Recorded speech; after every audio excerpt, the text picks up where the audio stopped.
ย์การสนับสนุนสนับสนุนปฏิบัติลาวและเปิดโฆษณาเวียกงานการเงินและฝึกอบรมเวียกงานสาวหนุ่มเยาวชนอยู่แขวงพงศาลีตอนเช้าวันที่8ธันวาคม2025นี้ที่สโมสรใหญ่ของแขวงพงศาลีทั้งศูนย์กลางสาวหนุ่มประชาชนปฏิบัติลาวได้จัดการเปิดโฆษณาเวียกงานการเงินและฝึกอบรมเวียกงานสาวหนุ่มเยาวชนตามทิศการสร้างเศรษฐกิจเอกราชเป็นเจ้าตนเองในระยะใหม่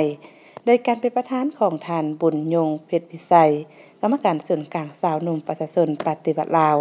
รักษาการหัวหน้ากลุ่มสื่อมวลชนหนุ่มลาวมีฐานนางมาลัยคำไสยเทศห้องเลขาคณะบริหารงานสาวหนุ่มแขวงพงศาลีมีฐานทองสวรรค์อินทแสงห้องหัวหน้าแผนกการเงินแขวงพงศาลีมีประธานจากส่วนกลางสาวหนุ่มกระทรวงการเงินคณะบริหารงานสาวหนุ่มแขวงเลขาคณะบริหารงานสาวหนุ่มเมืองและสาวหนุ่มที่เฮ็ดเวียกเกี่ยวข้องเวียกงานการเงินเข้าร่วมนำในการโฆษณาเวียกงานการเงินและอบรมเวียกงานสาวหนุ่มเยาวชนครั้งนี้แม่นจะดำเนินเป็นเวลา2วันโดยผู้เข้าร่วมได้รับฟังการเผยแพร่พันธะด้านภาษีอากรในการนำเข้าส่งออกดำดัดว่าด้วยการสร้างแผนงบประมาณแห่งรัฐความรู้พื้นฐานเกี่ยวกับข้อมูลข่าวสารคุ้มครองรายรับช่วยสหกรณ์การจราจรเอกสารและการกวดกะเอกสารก่อนการเบิกจ่ายรายจ่ายงบประมาณผ่านระบบคลังเงินกรอบแนวความคิดและความสำคัญเวียกงานสถิติสิ่งแวดล้อมและความมั่นคงต่อเวียกงานการวางแผนนโยบายพัฒนาเศรษฐกิจสังคมและการปกปักรักษาสิ่งแวดล้อมเวียกงานการบัญชี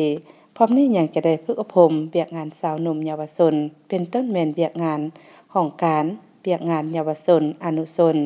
เวียกงานจัดตั้งพนักงานเวียกงานกวดกาเวียกงานส่งเสริมวิชาชีพและการสร้างเวียกเฮ็ดงานทำเวียกงานขบวนการคู่มือการศึกษาอบรมสาวหนุ่ม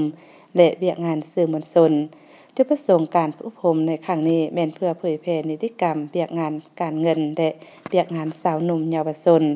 โดยเน้นรูปการโฆษณาเผยแพร่ปลุกระดมให้พนักงานสาวหนุ่มเยาวชนนักธุรกิจผู้ประกอบการสาวค้าขายและประชาชนให้รับรู้เข้าใจพร้อมทั้งกำแนะต่อเนื้อในจิตใจสำคัญในการจัดตั้งปฏิบัติมาตรการแก้ไขความยุ่งยากทางด้านเศรษฐกิจการเงินกำแนะเนื้อในพื้นฐานในการนำพาซื้อนำเวียกงานสาวหนุ่มเยาวชน